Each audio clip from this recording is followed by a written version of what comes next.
to filter in. Not everybody's looking for me because I've not been on in several days, and I'm going to give you a rundown on what's been going on. We're going to talk about a few things. It is a pretty day here after a horrible week, so I have the windows open if you hear a wind chime or something else. But I wanted to come on because I know yins are worried about me. When I don't show up, yins get worried about me, and I appreciate that. I've had several of yins to reach out. With the hurricane and swelling, number one, hi Denise, honey, how you doing? With the hurricane, I started swelling before the storm got to land. And you can tell I have on no makeup today. I'm still swollen. My color's not good. By the time Sunday rolled around, I'd already had like 4 rough days of immense swelling. I put on, I think, a little over 11, almost 12 pounds of fluid. And most of you know I have a neuromuscular disorder. It's much like MS. I'm a retired parole officer and counselor. I have a master's in psychology. And I was attacked with an axe when I worked at a wilderness youth boot camp. And after all these surgeries and wondering why my leg doesn't work, my nervous system doesn't work, it's damage. And I have this issue now, and I cope with it as best I can. It's much like MS. And I don't always get a say in what I'm dealing with. And I just deal with it. I grew up a tough bumpkin, working show cattle, halter breaking show cattle, training livestock, working barns. I worked my way through college in Pasadena barns, of all things. So I'm a tough bumpkin. I clean out 30-something stalls a day, handle 10 to 12 studs a day, did everything that was required of me, drove every bit of machinery. Not a problem. I'm a big, tough girl. I'm now weak as water. Hi, Pocahontas. And it bothers me because I see the world sliding into oblivion. We'll just say that. And I know it's going to need tough people like we have here in my neck of the woods. And I have a lot of knowledge in my noggin. And my body knows how to do a lot of things that I can no longer do. That I want to do. Many of y'all know I was trying to go on a bear hunt later this year. If I'm doing better and I'm having a decent couple weeks, I may still try to do that. It's a goal. It's the last thing I've not harvested from my own home area. That is meat and tallow and rendered. I mean, I need, that would be such a good thing to put up.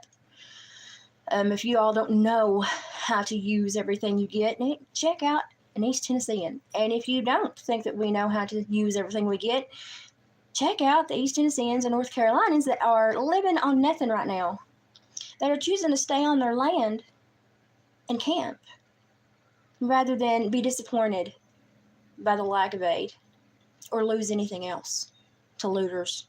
There's already been gang members arrested in North Carolina and Tennessee. They know where the weak ones, well, they think they know where the weak ones are. They know where someone's being healed, we'll say, when you bring somebody to heal, you snap them in, get where I told you to be. They think they can go and prey upon that, but y'all didn't bet on little hillbillies, did you? No, you didn't. This has been a rough week because, number one, my brother was in the flood area. I'm going to low jack my brother just so I can keep up with him because I worry about him. He's been back and forth a lot. He's trying to show the damage. His YouTube is Tenn Hunt, Tenn Hunt Farm Guy. He's got a very loud voice. Raised in the same household, we're both outspoken. If you don't like that, don't go see him, because he'll make you probably madder than I will. He won't say it in a nice way. He'll just tongue lash you. But I was worried about him, and I had a very selfish thought. I thought, oh my God, I'm so glad that my nephew married this summer and moved west, because he would have been one of those out there trying to rescue people, because he's just built that way. My nephew's just built, and he's a huge boy. He would have been a true asset, but I would have been like, don't. But he would have done it anyway. That's just how he's built. And I had a very selfish thought, thinking, I'm so glad he's gone, and he wasn't in danger. That's selfish of me, because I don't know. That's selfish of me. I don't get to dictate his world, and I shouldn't have had that thought. And my niece was fine. I was worried about my daughter was in the straight pathway, and southern Georgia got hit less than we did. I watched a storm. Okay, for the week before the storm, I watched me and several of my friends fall very, extremely ill. Just boom, boom, boom, almost on the same day in like a succession of hours. And if you haven't seen that, you can check out some of the friends. I know Shannon D has been very vocal about what she's been going through. Bless her heart, y'all need to pray. She's having a rough time. We need to lift everybody up, and if we can help each other, we need to right now in any way, shape, or form. But I had about 6 or 7 friends absolutely medically falter beyond belief in the last week and a half. And then by the time the hurricane hit land, we were already down for the count. I was probably the last one to go, honestly.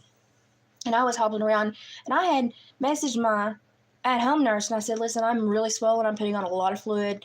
Had a few very uncomfortable days." And I said, I'm about over this. And I said, we may need to talk to the doctor Monday, because they normally give me like a Toradol shot because it helps. My body can't control swelling, but if they give me a Toradol shot, it helps move the swelling, and I can work it out better. It's easier on me. And that's like, we try not to take that too often because we try to save it for winter, but I was like, a flipping hurricane is enough. And I messaged for that, it was a weekend. I was like, I'm, and I don't get done with, I've dealt with this for 20 years. I'm pretty tough. I can handle almost anything. And I thought, wow. And I was really aggravated by how I was struggling. And Sunday night, I said, well, I'm going to take a shower. Maybe that will help me feel better. I knew that my body was weak, so I heated up the bathroom. I made sure I didn't have a huge temperature change. I knew I had fluid on me, so I used lukewarm water. I didn't use hot or cold. And tried to do all my safety measures to make sure I was going to be okay, just to take a shower. Yeah, I have to think like this just to take a shower. And I stepped in the shower, and I knew I did not feel well. And I yelled up the house, "You might want to come back here." And I don't really yell for Dave's help much. Y'all know this has been a rough year, and I just don't ask for help a lot. But that was a big deal to him, so he comes strolling down the hallway. But before he got there, I tried to sit down in the bench in the shower, and I must have blacked out a little bit, because the next thing I know, I'm falling. And I think what jarred me was hitting something. It jarred me up, and I pulled and protected my head and just landed on my hind end and tried to go with the momentum. I do know how to fall. I've come off enough horses. My body still goes to protect itself and roll with the momentum, so yay for muscle memory. But I landed flat on my behind, which is probably the best thing to land on. So I'm a total cliche. I fell in the shower. I'm going to be calling J.G. Wentworth for an annuity soon. But it took me, I got up in a split second. I was mad. Because I've never been hurt but by like things bigger than me, horses, cattle. And I got up quicker than and I've been practicing for like a couple weeks with doing more dangerous things at Mom and Dad's. And I didn't know why I was pushing my body so much. I do now. I got home, and I had this idea that I needed to move a piece of furniture out of the bathroom. I didn't know why at the time that I felt this huge desire. I do now. I get it now. If I fell into that, oh my gosh, I would have died. I would have broken my neck. So now I get it. But I watched all my friends fall, and then I had a huge medical issue, and I'm green and yellow and brown. It's pretty, but it's healing. So I'm going to go this evening and see the doctor. But nothing worked. Okay, let me explain to you when I say nothing worked. I messaged my nurse. She messaged me back, and she made sure. She's like, "Do you need to get?" I was like, "No, I don't think I broke anything. If it turns more red, or if the swelling is worse, I will, immediately go to the ER. I just think I probably bruised my pride and my hind end, but the swelling is really starting to impede my ability to take care of myself, so we probably need to address that." So Monday, she put me on her checklist. She came out and sat with me and visited and checked me out, and she said, Toradol's probably not a bad idea with the shape you're in. And I said, yeah, I know. And so she called. She sat right beside me and called. The doctor's nurse on his phone said, "Okay, well, I'm going to take this to her right now. When we get it pulled up, we'll call you to come get it, and you can take it to her." And she got up and she said, "Okay." She said, "Well, I will be back when they pull that shot up, and I'll be back to administer it." Now, I've only had one of those since February, because I don't like to take it very often. But fall and winter is normally when I try to save when I ask for that, because I get really bad. She called me back in a couple hours. She said they've not responded. They've not called me to come pick it up. She said, "I'm going to call again." Then she said they sent me to the nurse voicemail. I'm going to call again. Because I left another voicemail. They put me on hold. I said, do I need to call up there? I said, let me be the butthole. I don't want you to ruin your work relationship. So I called up there. Thank you, Priscilla. I'll check it out. I called up there, and I said, yeah, wait, what's going on? Oh, well, let me put you on hold. I was on hold for over 35 minutes. Called back. Got put on hold again. Never spoke to anyone. Never got to speak to anyone that could have helped me. The little clinical or the admin girl said, I'm sorry, she's triple booked. And she said, just call back tomorrow. I said, no, I have home health. I have standing orders. I said, this is a 7-minute issue at best. And they just need to slide the order under her nose and tell her what happened to me. And I said, I'm not asking for, not asking for anything that's going to, be dangerous or anything. I said, I just want my butt to stop hurting. And she said, well, she just said for you to call back tomorrow. Well, I got very irritated. So they wouldn't then talk to my nurse or me. So I called my insurance because this just sounded weird. This just felt weird. Something felt wrong. And I said, hey, this happened today. And I said, how do we deal with this if this occurs again? They said, oh, no, that can't occur. But we're going to call your office right now with you. So it was, it was like 20 minutes to 5. We called. Oh, she's triple booked. She's busy. She can't come to the phone. She's triple booked. She's busy. Hold, please. They called back. We got disconnected to call back. And then the little girl goes, well, she's gone. I can't help you, and she's gone. And the insurance agent said, or the nurse, she was a nurse, but an insurance agent, she said, she's triple booked, can't talk to me, but now she's gone. Office manager, oh, no, they're all gone. I'm the only one left, and I've got to close the doors in a minute. I've got to pick up a kid at daycare. And she said, your doors are still open. You don't have a doctor there. And she was like, I can't help you with anything. And just the phone call was over. And the insurance agent said, ma'am, I'm going to have to file a medical grievance because this is not correct. There's too many things wrong here. And I said, do what you need to do. Do what you need to do. Went through Tuesday, and she said, I'm sure with this being filed and a contact, they'll contact me tomorrow, and we'll see if we can understand what happened and how to resolve the issue. They asked 3 times for resolution. And 3 times they said, oh, she's triple booked, she's busy. I don't think she was ever there, just to be honest. That's just my opinion. Until I learned different. That's what I think. But so I thought, well, Tuesday she'll be mad, but she'll handle, deal with me. And this wasn't really an ER issue. This was not something I wanted to go and wait 12 hours in the ER and, be subjected to God knows what. This was why my home health is set up. My nurse was frustrated. She couldn't do anything. The home care agency was like, we've never come across this before.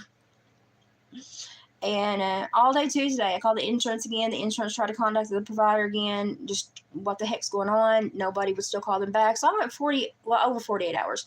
I got in touch with them late yesterday. I had an appointment for Thursday that I'd made last month.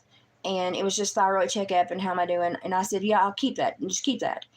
And they finally, yesterday evening, called me before they closed and moved me.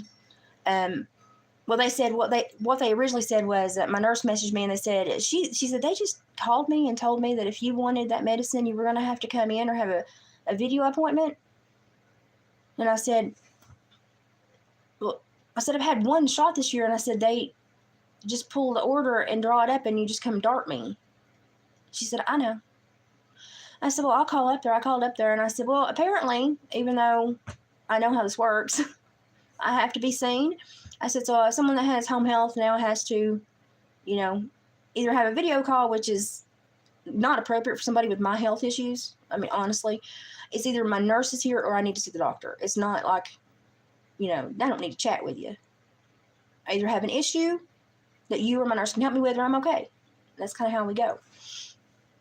And I said, well, they said, well, the first thing she has is a video appointment tomorrow at 4:30. And I said, well, if she sees me at 4:30, y'all be closed at 5. I said, I won't be able to get any help anyway. I said, my nurse won't be able to swing by and get anything. And I said, so I said, unless y'all administer, I said, what the heck does it matter? And she said, well, yeah, I'll be in a video call. I said, how about I just come up there? And they weren't going to offer me that. And I kind of, and I said, well, she's got time for a video call. She can just squeeze one more in. It'd be easier. She won't have to work on the computer. I said, I'll just pop right in. So they agreed to let me come in this evening. So Mom's going to come get me, and she's going to take me up there. I'm still not walking with the greatest of confidence. Now, I did get back in the bathtub and get the soap suds off me. I'm not terrified of the bathtub. I did order a hellacious bath mat. If I fall again, it's not because I don't have all the safety features. It's because I blacked out.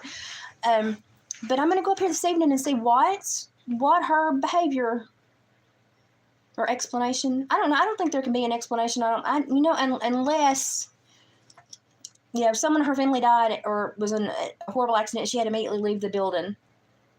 But why didn't they just say something like that instead of she's triple booked? I mean, I would have been like, oh, crap. Oh, okay. No, I'm sorry to hear that. Okay. I wouldn't have been concerned. I was beginning to think that my doctor was like a fictitious character I had dreamed up. Because she's relatively new. So I was like, is she there? And I was like, this is kind of weird, And I talked to the insurance agent. I said, what worries me is I got a mouth. I will be my own rep all the time. Thank you. I appreciate that.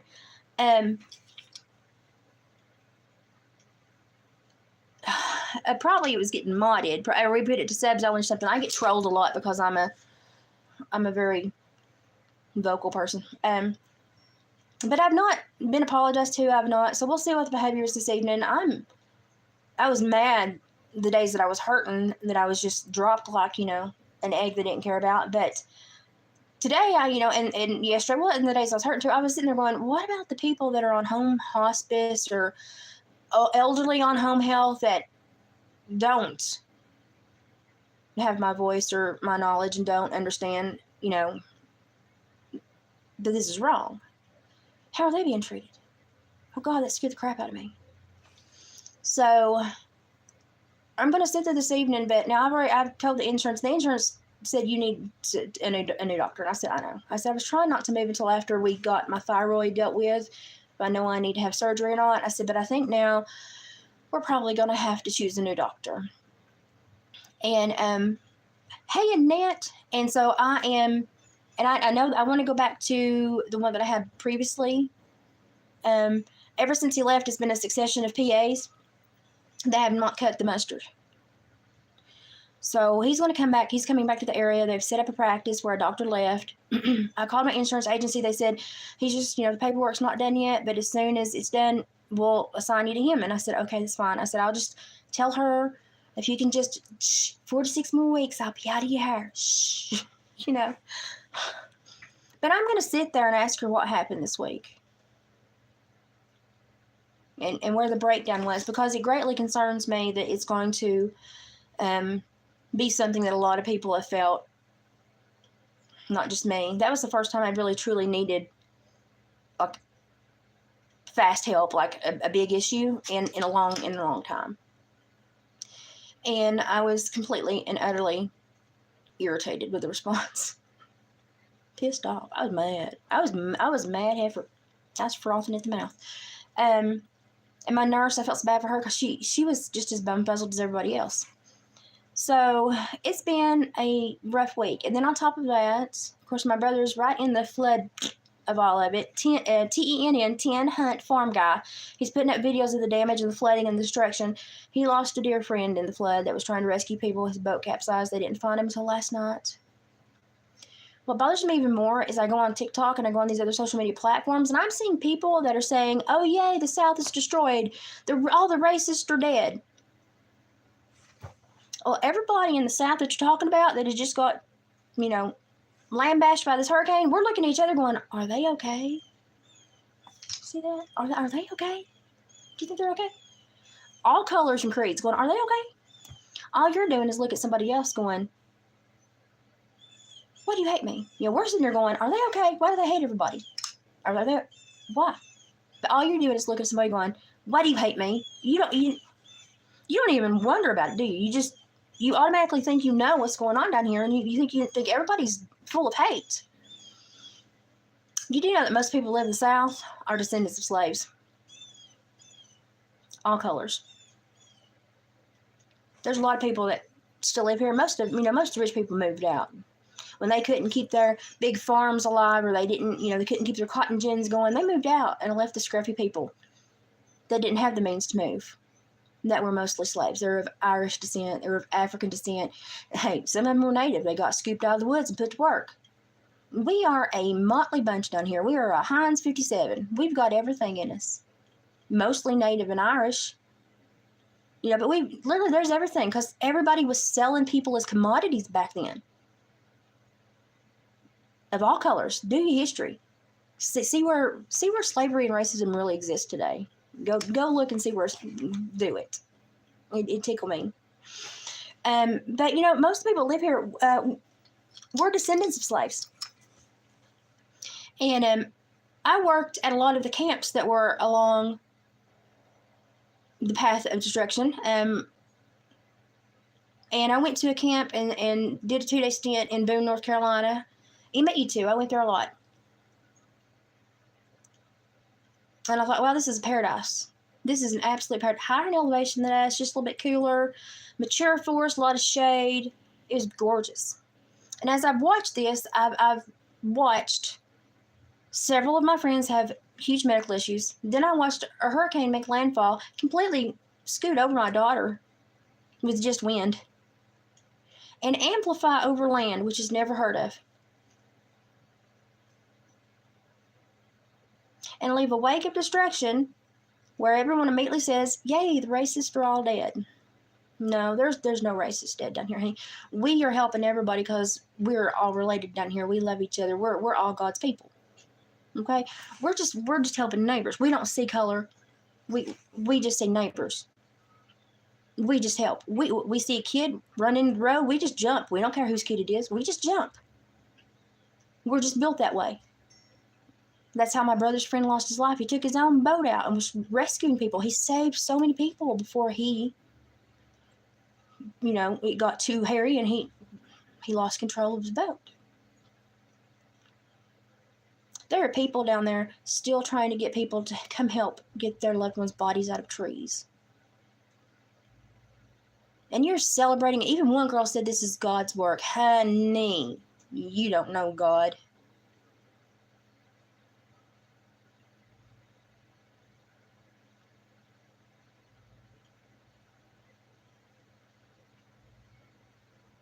People that know God don't laugh when other people get hurt. It hurts us. Even if you're a horrible, giant pain in our butt, we still wish that we could have done something for you. Isn't it sad? Isn't that sad? Because I sit here and I've been like medically neglected all week. I still wonder about other people. How's other people doing? Are they having this issue? Well, maybe she was caring for the elderly people and bumped me back. I'm trying to justify behavior because I don't want to be mad at somebody. I don't want to have to deal with this. And I'm trying to do that, and then other people are just celebrating something that isn't even attached to them, just celebrating the loss of life. And I'm just like, wow. Okay, let me tell you what America is now. America's Babylon. And while I love America, I love the idea of America. I love the idea that America was founded on. I love the first few generations of people that was, trying. We kind of went from the pendulum swing when we settled, and we kind of got it straightened up, and society kind of boomed, and we thought, woohoo, we've got this figured out. And, middle class was booming. Everybody was working. Color was not an issue. Everybody was working. Everybody was raising families. Everybody was smiling. And then, boom, now we're on the other side of the pendulum swing. It is the same thing as the hatred that fueled the slave owners, the people that go out and round up people and sell them as a commodity.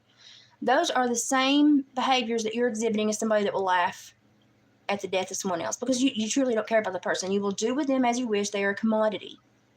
So you have the same mindset as those people that rounded people up and sold them. If you watch videos about the people in the damaged areas, their mouths are shut. Their heads are down and they're working. Not many people complaining. A lot of people that don't have food will get a plate shoved in front of them to be shared. And when it comes to the government, honey, we're disappointed but not surprised. The government's been something we feared for a long time. Ever since they come to Appalachia and wanted to put tennis shoes on all the kids in the middle of winter when their feet would hold water. Great ideas, never the follow-through that was expected. So the people that work and live in Appalachia are not the people you think you know. They're not these symbols and icons you see in movies, in these little ideological, cultural video reels that you watch. You don't know anything but a fictional character in your mind that you've created to hate. And for that, I'm truly sad.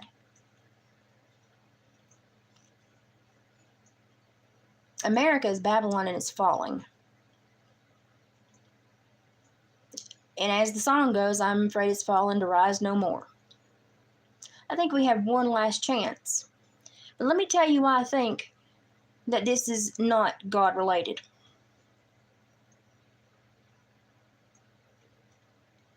God gave us free will, and He set things in motion that occur.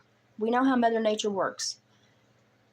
Just as a few years ago, we've never seen something amplify in magnitude as did. We've never seen a hurricane amplify over land the way Helena did. We've never seen a hurricane take a track so erratic as Helena did. And we never saw a hurricane be completely,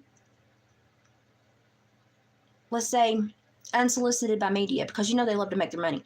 As this one is. Now, in 2 days, George Bush had not been to New Orleans to check on the people of Katrina, and he was bashed, and I remember all that. And I thought, wow, that's horrible. 2 days. He didn't go down there, immediately as soon as the clouds cleared. He should have known what was going on. He should have had people on the ground. It was 4 days before this administration ever spoke about it. Team is still not there. Team is still not there. It's all Samaritan groups. It's all, hey, your house, come to my house. Let's all go to the church house, go to the schoolhouse. Get together where we can and keep each other safe. Let's share our food. Let's share our warmth. Let's share what we have. And we don't care what color you are. We don't know. We just want everybody fed, warm, and taken care of. Do you know that back in the early 2000s, the government patented technology to increase and control the direction of hurricanes? Don't trust me. Go research. Go do your work. Now be careful where I go with this. I hear you, Casey. So, while our president laid on a beach, full well knowing it was never going to reach him, millions of his people were dying and in the clutches of death and struggling. He was on the beach. He was on the phone. Where was the vice president? Oh, she was at a celebrity fundraiser where it was $25,000 to $250,000 a plate for lobster rolls. There's a lot in this world to be ashamed of. But you hillbilly neighbors? No, they're not the ones you need to be ashamed of. We need to be ashamed of the people that keep creating division where it is not. I'd love to pluck each and every one of you up and just drop you down here and let you see what people are going through. Let you experience the hardship. Let you see the nature of these people, because you would be absolutely surprised to see how much we love each other and how much we know. Ain't nobody coming to help. It's all on us. We figured that out the first time the government's rounded us up in Ireland. Yeah. Had a lot of good friends round up in Africa. Yeah. We know. We know ain't nobody coming to save us. We got to have our own butts here. That's okay. That's okay. We're the volunteer state for a reason. We're Hardy Mountain people for a reason. But how do you put all these coincidences in line? Like everyone I know that I'm close with that has an autoimmune issue or a neuromuscular, we had major medical problems. Like I probably would have been admitted if I'd gone to the ER due to the fluid. I've now got all but like 2.8 pounds off of me. But it came off so rapidly, that's what hurts your body. Had one end up in the hospital, had several other very, very ill. I thought, this is not normal. This is weird. We're all super sensitive to barometric pressure. and the environment. So that was just weird. And then to see the amplification of a storm as it hits land and mountains that fight back. And yeah, I live on the plateau. Storms don't normally climb very high, and if they do, they're whoppers, and you run and put your butt underground. But they fight the mountains, and they lose their pumpkin really fast. It didn't happen here, did it? After Katrina, what happened at the voting polls? Well, I guess that's all they could get there. Close the polls. There was no effort made to make sure everybody's vote was counted. There was no effort made to make sure everybody's voice was heard. A lot of people don't even have a mailbox anymore, don't even have a house anymore, have ground still underwater, will have land that they never can access again. There's going to be no mail-in voting. There's not been boots on the ground, unless it's been citizen or civilian, since this occurred. How do you explain any of this, and how do you say it's okay, and how do you say it's okay and identify these people as one type of fictional character in your brain? Because even when something bad happens in California, I'm like, oh crap.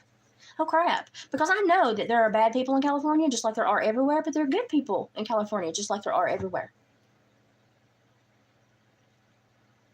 I would be concerned. Like, I'm always concerned. I'm watching the news. I get concerned when something happens in India. I even get concerned when something happens in China.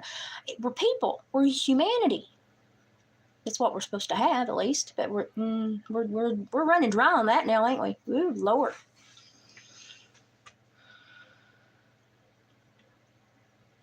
Okay, thanks, Casey. It's good to see you. But we got a lot to look at. We've got a lot of behaviors and motives to look at. We've got a lot of factual, evidentiary behavior to go through and say, look, if something similar happens, this is how you're going to be handled. And if not, and this was a direct, slam dunk by the powers that be. But don't be ashamed about your hillbilly neighbors. We're hanging on. We're the people that scrubbed out this nation from, we settled the wilderness. They got us because they were scared to go out and do it. So they sent us out there.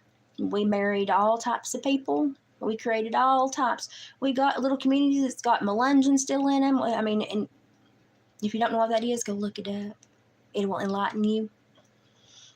And to be honest, I don't know, this might have wiped the rest of the Melungeons out. We'll have to see, because there's just a few of them left. But I would never celebrate the demise of another person. I heard about Iran and Israel the other day, and I went, oh, crap. Because all I think about are children terrified. I would never celebrate the death of anyone. Even a bad man. Even I dealt with murderers. And I still was like, someone loves them. Someone loves them. This is somebody's child, somebody's brother. Someone loves them. I have to remember that, and I have to remember that I want this person to do better if they get an option to come out again. I have to deal with this person and hopefully create a positive change. I didn't always want to, but I needed to, because it was what was going to be best for the world. So I'm sitting here now. My brother's been through heck. And again, go look at the damage. He's putting videos up. 10, as in Tennessee, 10 hunt farm guy. I wouldn't pick on him. I wouldn't dare pick on him. But he's good. He's a good way to see what's actually going on in his area. That's his home. It's where he's been for 20-something years. But I'm ashamed. I'm disappointed. I'm not surprised. And it's been a weird week. Nothing has worked this week. Nothing of consequence has worked this week. We'll say that. And I just find it weird that when I go and research this stuff, it's easily found, but no one knows.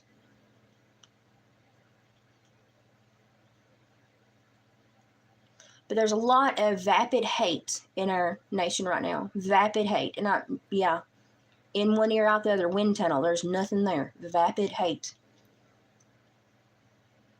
And it come around just in the last few years. It used to not be here. That's why, crime's up 60-something%. Homicides are, oh my gosh, in just one county, they were up like 38%. I was researching stats because I like crime stats, retired parole officer.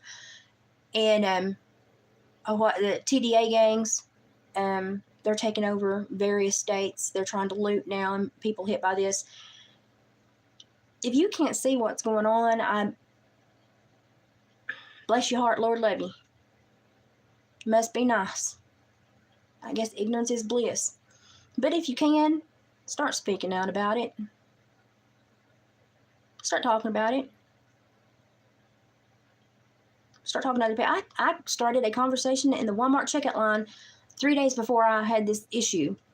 And so many people were researching me on the phone going, oh my gosh, she's telling me the truth. And I said, yeah. You can enlighten anybody anywhere. Give them a trail, they'll follow it if they really want to know. What I worry about is we're in a land where it seems nobody wants to know. They would rather sit home and hate a fictional character than know the people that they're talking about. And that's self-serving and self-seeking. And I'm not okay with that. So I'm going to sit here and try to eat something. I'm going to try to get ready to walk down those steps and go to the doctor.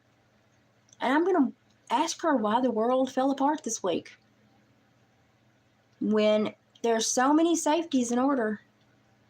And this is in everything I've talked about. There's so many safeties, but everything fell apart this last week. Why? Well, I'm just concerned. Because I don't want to be here again, therefore I have to understand what has occurred and make sure it doesn't happen again. I have to understand and know. She's probably not going to like that. I just want to understand. Can't change it if you don't understand it. Maybe that's the problem. Nobody understands anything, so nothing's being changed. So if you understand what's happening, can you start talking? I appreciate it. I appreciate it a lot. And if you're like Big Ward the Genius, Big Ward, W-A-R-D, Big Ward the Genius. I watched one of his videos today, and it just struck me right to the core. If you're like Big Ward, and you got that feeling, talk about it, share it. I supervised murders, never blinked. I walked into houses where I knew they could probably kill me in a heartbeat. I walked in there anyway. I've took on cattle and horses that have maimed and almost killed other people. It's part of life, part of the world I lived in, part of the job I did. I just did it. I have run across truly evil, just truly evil beings that I don't think had a human soul in them anymore. I've seen a lot and been faced with a lot. Don't scare too easy. We should all be scared. At least have our heads up. Start looking. You start seeing it. I speak to total strangers too in it. I just talk. It's like a beacon, and we just try to keep sounding off. Maybe somebody will, learn something.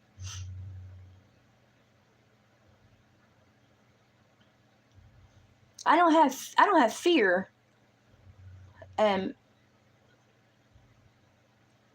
In that manner, I'm good either way this ends. But we should be terrified by what we are all going to go through before we make it home. Because we have to be prepared. You better be sitting down and thinking about it. Thinking about what you may have to do without experience before you go home. Because a lot of people think they're going to be raptured out before. No. Crap's going to hit the fan, and we're going to have to prove ourselves. So research patterns on hurricanes. See if anything makes you go, huh? Look at the factual evidence, not the emotional opinions of others. Look at factual evidence. Then the president was here at this time on this day. He spoke how many times in 4 days? The vice president was where? When other people were dying. When a quarter of the freaking nation was being maimed by a storm. They were just hobnobbing it with everybody. At least George Bush acted like he was terrified for his people. Come on. Good acting at least. Come on. So here we go. We're going to have to start really, really being aware. We're going to have to start going, that doesn't sound right. And we need to start investigating things. We need to start talking to total strangers, making, community groups that promote awareness. We need to really be interlacing our communities tighter than they've ever been. And pay attention, because I'm here to tell you, if somebody like a Big Ward the Genius is terrified, is scared, feeling an emotion he's never felt before, I'm there. I'm there with them. I feel it too. We should all be hypersensitive to this because it may be an age of awakening, but it's like those consequences I talk about. This is a consequence for our nation, for our world. It doesn't mean that the people that get punished are going to have earned that punishment. It's going to trickle down. We're all going to have to experience something, I'm sure. But like I talk about consequences, it's going to hit everybody, and consequences are rarely lubricated. They're painful. We all need to be aware of that. We're going to be experiencing other people's consequences. It's just going to hit our nation, and it's going to fall upon the heads of everyone. And some of us won't deserve it, but we're going to have to go through it to get where we're going. So here I see it, knowing full well when the society falls and crumbles, I'll be one of the first ones to die. My body will not handle it. It just won't. Full on knowledge. Hello. But I'm going to raise heck until I do. I'm going to use my knowledge to help people until I do. So what's going on? I think a lot of us probably know. We've investigated enough to understand that we're just assets. We're just energetic assets. We're like ants on the hill.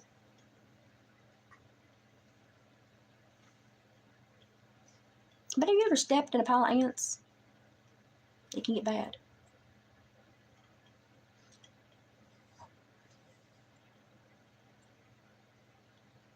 Maybe I don't know that. Well, it's going to be rough, and I'm afraid we're going to see things and witness things in this nation that we've never seen, because we now have people in this nation that are completely unfettered when it comes to any kind of moral obligation to humanity. They're completely unfettered. They don't care. They're just out for where they can get.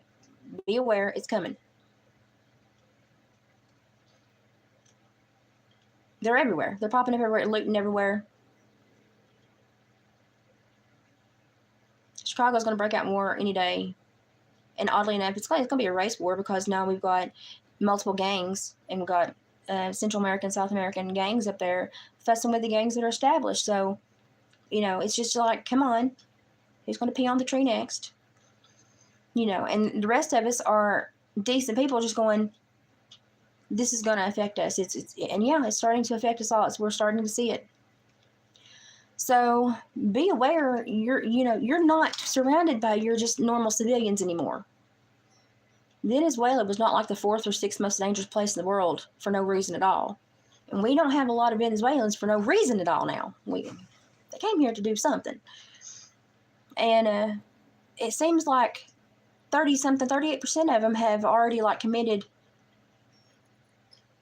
is it homicide or violent physical crime, So here we go.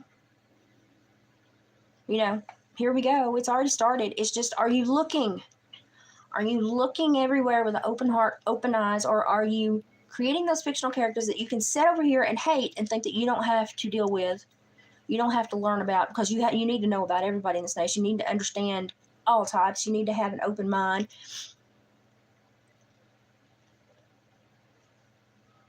Because right now the South is being created a character to hate, abhor, and leave to suffer.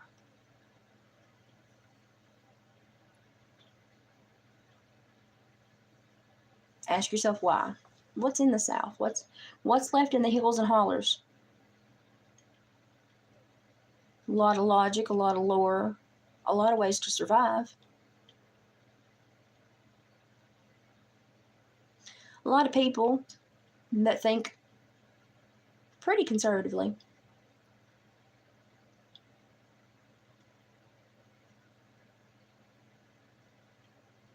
Very rarely do I hear of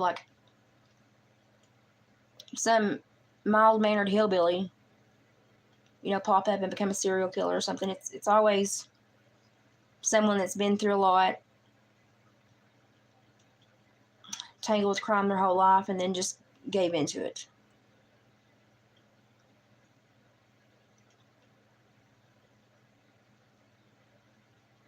we don't make very mean people here. We make tough people, but we don't make very mean people here. Maybe that's our downfall. No, no.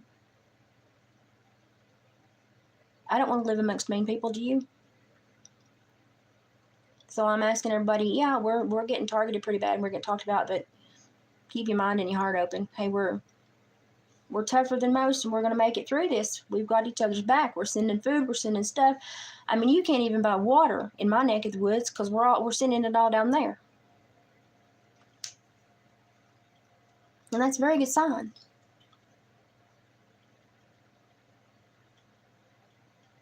But what monster are they creating to justify the next behavior? And it could be somebody else. Somebody else could be experiencing this next week. I don't know. But we might want to start looking at that. We might want to start looking at that. You know, FEMA has posted a bunch of new jobs.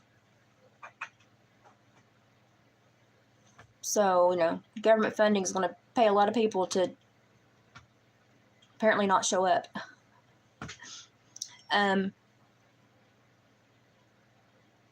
So ask yourself where the money goes. Oh, he signed for a lot of money that wasn't requested yet. And then FEMA posts new jobs, but there's not a government agency on the ground. It's all civilian or Samaritans. So what's going to happen? Thank God for Ron DeSantis. He's flying helicopter trips. Oh, and private helicopters, private charters, even like retired Army. We'll press charges if you go help your neighbor.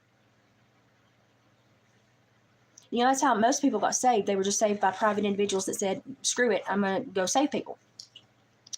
Why are they now going to press charges for people that are helping people? Like after a week, no aid has come. You're going to really press charges on somebody, put them in jail, feed them. You won't feed anybody else. Hey, everybody, get a helicopter. Y'all get hot meals. But it's like, really? Really? You're not going to come down here, but you're going to dictate the way we help each other. Well, we both can't ride the same mule, can we? So something's going to have to happen. But, you know, if you think that this is going to diminish the spirit, probably not. It's going to make it stronger because we're stubborn like that. We're stubborn like that. But we lost good people, and the death toll is going to rise. There's so many still missing. So many people that we don't even know are missing because the homeless population. Oh my gosh, the people that are going through the undocumented. Oh heck, we've lost so much life. Yeah, and I mourn all of them. It's a life. So I don't know. That just struck me when I saw this. And she swears she's a little cowgirl, honey. I never did my hair to ride my horses, but okay. Never put on lipstick to ride my. Okay, sure. But she was just saying, oh, it's all the racists are dead. It's God's work.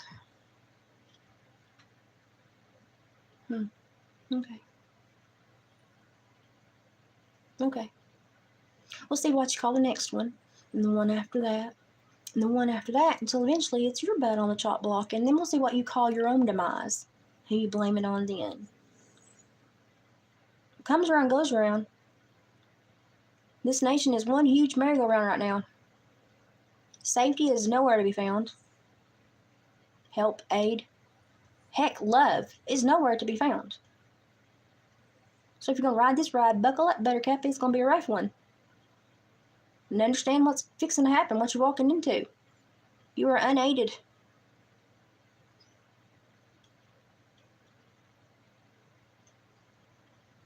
You are uncared for. You don't matter. And what I learned this week is apparently I'm invisible.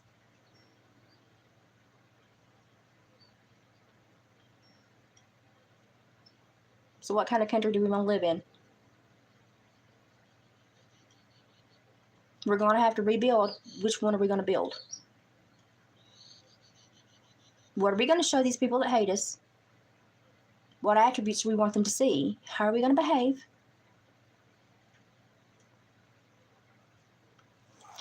Let's build something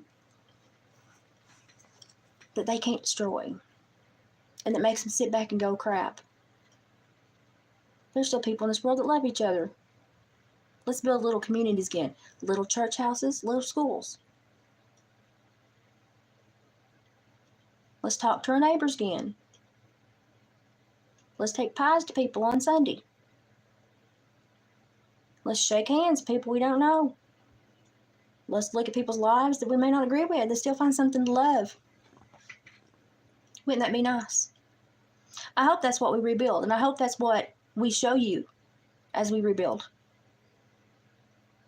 I hope that the spirit here has not been decimated. I don't think it has. I think it'll pop back stronger than ever. But I am really disappointed in the feeling, the vibe, the energy I'm getting from the rest of society. That they can get on the internet and say such foul things, but I can't even express my opinion on a candidate. And I really don't try to anymore. I just talk about life.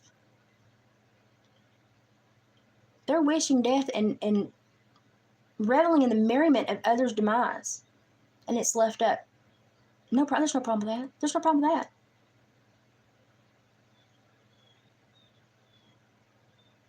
But a lot of people can't do Bible lessons online. Can't talk about certain things. We can't talk about certain things anymore, can we? No, we can't. It's like Lily Tomlin, and that's the truth. Can't do that anymore, can we? No, we can't. So here we go. It's like, and they're off. The race has begun.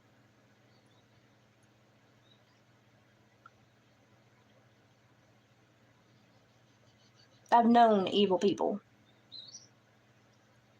The feeling I get is something bigger's coming. I hope we can change what's fixing to occur in this world. I really hope we can. I really hope I meet somebody from out west and they hug my neck and say they just wanted to meet a hillbilly. I have friends all over the world. I've never had a problem making friends. I've had a problem making enemies, and I supervise criminals, and I still had a problem making enemies. I guess I'm just, a decent person. I have never seen people want enemies so badly as the world we live in today. They want and desire people to hate. And if that's the energy you feed off of, that's the world you create. Here we go. The soup's going to thicken. I'm concerned about what comes next.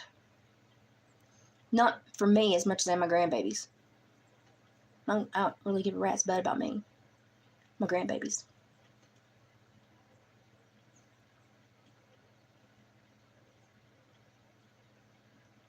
Think about who you're leaving the world to.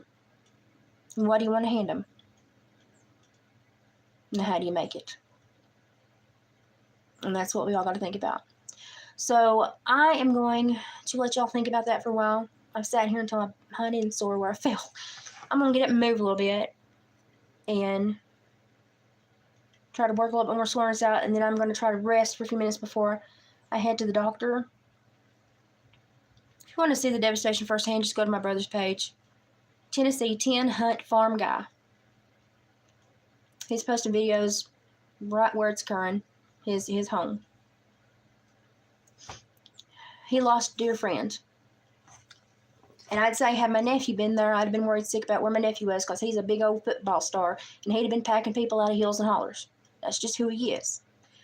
And it may have been selfish. I was glad he moved away a month ago. I was glad he wasn't there anymore, and that may have been selfish of me. But I knew he'd just tromp right down them hills and hollers and drag people out. He's a big old boy. This happened so quickly. The waters went on such a specific path, and I know damn engineers.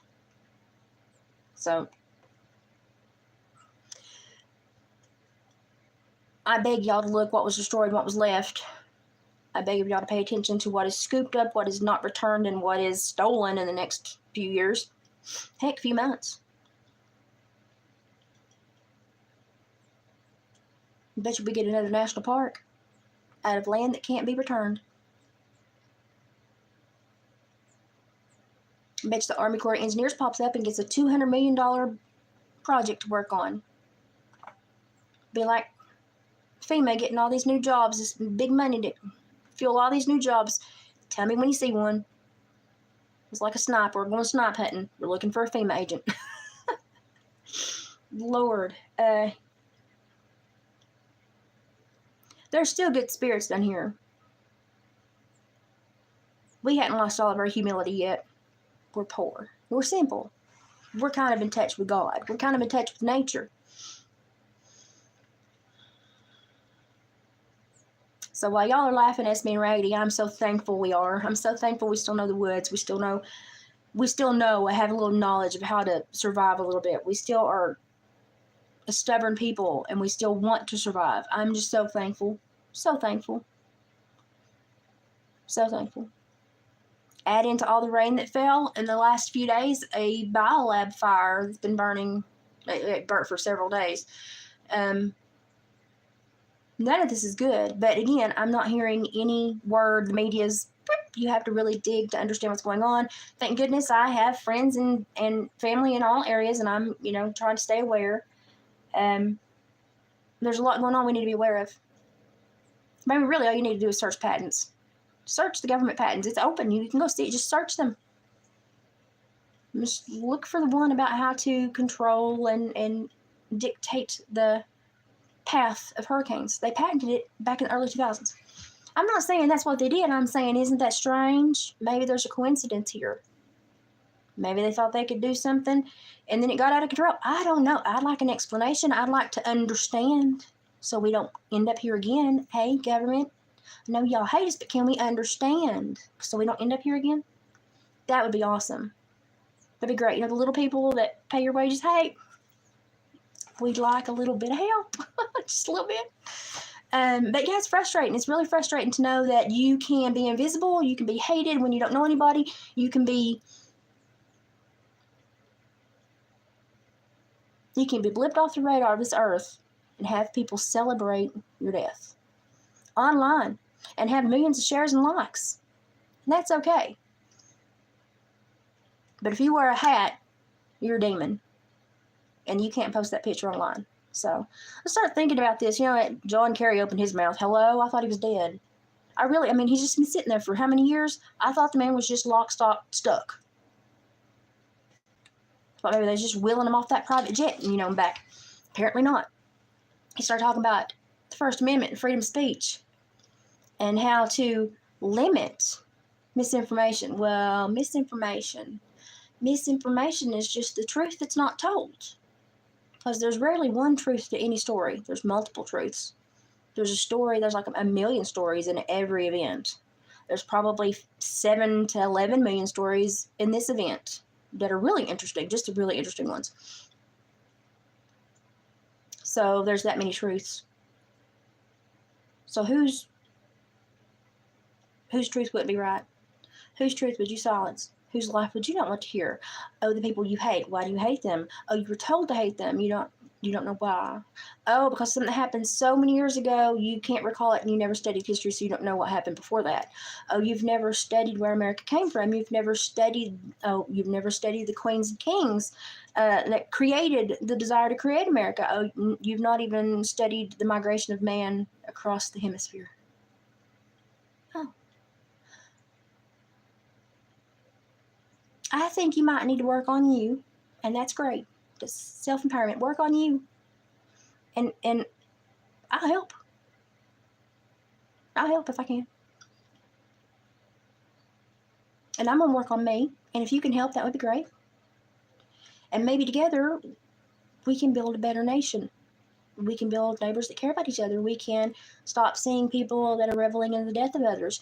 Maybe say, hey, that's not nice, instead of worrying about, I don't know, people's choices they make at an election booth. It's none of your damn business. Let's just be honest. What are we focused on this nation? Nothing that matters. Nothing that matters. Nothing that matters.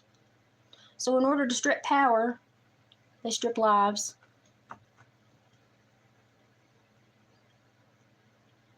And I bet none of y'all have read that peer-reviewed journal that I told you about. Told you to search Google. About nanotechnology found.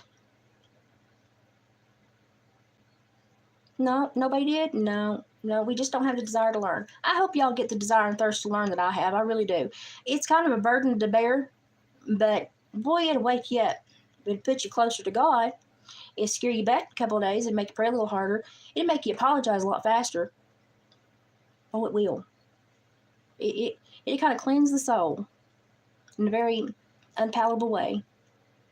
But it's good. It's good for you because it makes you look at people and go, wow, we need you. Let me find something to love about you because we need you. I don't look at anyone as expendable. No one's expendable. That's a precious soul. And they should have every day possible to live life, enjoy life, and hopefully find a path with God. And I'm not going to dictate which direction God is. I think a river has many tributaries, okay? But I can't imagine witnessing what I've witnessed this week and being a family that lost immediate family members and go online and see someone celebrating the death of your family. Wow. Wow. It's got pretty close to home this time. My brother's experiencing losing a dear friend that rescued so many people. So, we just got a lot to work on, y'all. And if you don't think we have a lot to work on, just sit down, move aside, and let somebody else step up and do it. I'm okay if you say I can't do this. Okay. Then don't hinder someone else that wants to.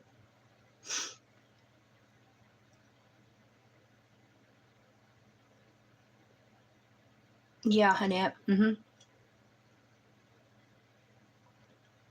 Well, it's like what are they doing in Switzerland right now? Oh, you're not happy today? Here's a pod. I mean, emotions are like bus stops. We get on a new one every 15 minutes. Ride your emotional bus. It'll be okay. You'll learn a lot about yourself. You don't like where you are? In 15 minutes, you'll be on a new one. It's okay. Get through the day. But if you don't like today, well, here's a pod. We'll clean up the mess. But yet, if you willfully do something like that, well, they'll clean up the mess. But if Mother Nature tosses you down the creek and you're stuck in a tree for your family to watch you decay, they don't care. Okay? You can find your own way to deal with that.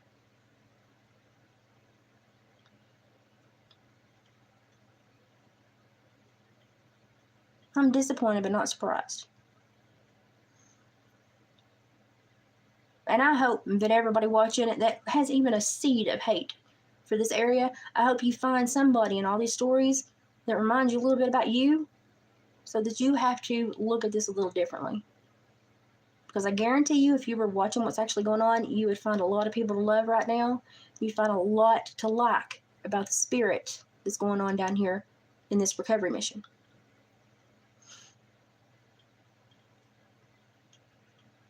Let's just hope we grow, people, because we're dealing with some intellectual short people right now, okay? So we need to really grow. We need to reach for the stars when it comes to being smart and being aware and loving people. We need to really work on that.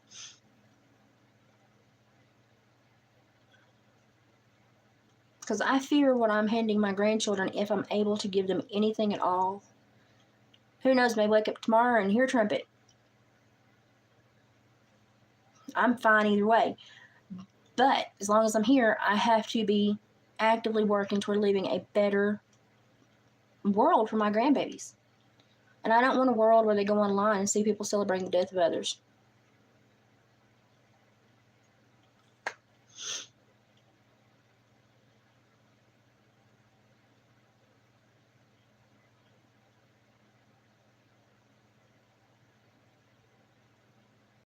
The malice I feel, just in general, and not even being singled out, just by what has been pushed online and sent is horrific. I can't imagine. I mean, I know they got Starlink up and they've got people where they can try to connect, contact and find people, and they're still struggling. But I would hate to think that I had waited a week to try to see if my loved one was alive, found that they were dead, and then the first thing that comes up on the internet is somebody reveling in that. I really hope that y'all think 5 minutes before posting something stupid like that. That's just horrific. But we've got a lot of work to do. We got a lot of work to do on ourselves. So really, the only way you can change the world is to work on you and hope that it bounces off other people and they choose to work on themselves. And then we all choose to hold ourselves accountable to something above ourselves so that we're not thinking we are the end-all be-all, because I am a piece of dung under somebody's toe when it comes to the end. That's what I am. And I understand that. It keeps me in a good place, a good headspace where I am concerned about other people. I don't think I'm too important. Not at all. If I did, I sure wouldn't be saying all this online, would I? No. No.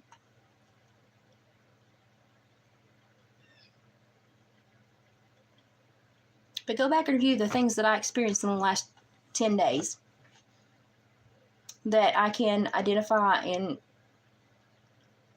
tell you of other people that experienced the exact same thing. We fell like dominoes. We were pushed aside. Something came through. And now we're coming out the other end going, what just happened? And then the people that, we went through it medically, and the people that went through it physically are, what just happened? And they're still trying to find family. What just happened? It just seems very weird. And then when you look at patterns, and I'm not saying don't read my emotions off. You don't have the same emotions as me, that's absolutely fine. I don't want you to read my emotions. I'm irritated, frustrated. But most of all, I'm looking at things that are factual, black and white pieces of paper, or happenings, occurrences that you can go and research and see, witness, videos, recordings.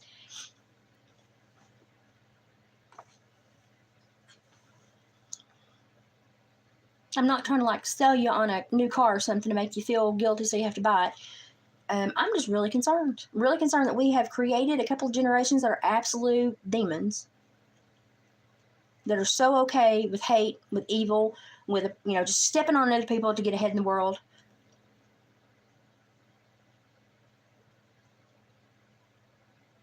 And we did it because we were too timid, to tell them that's not nice. You shouldn't be doing that. We don't want them to do that. Why are you allowing this to occur? Why are you taking parents' rights away? Why are you making schools harder for parents to access what's going on? A lot of things are occurring, that show a detachment to family. And I knew that from the counseling world a long time ago. There's a place and time for professional. 9 times out of 10, the family steps in, talks about it. It can be resolved. We don't have that anymore. Now we're just detached people. We don't trust our families, and we go to strangers. And so we've created a whole new society, and a lot of people live in their head nowadays because nothing's real. It's all online. And so we have a truly detached society that has no love for each other, no integration, no interwebs of anything.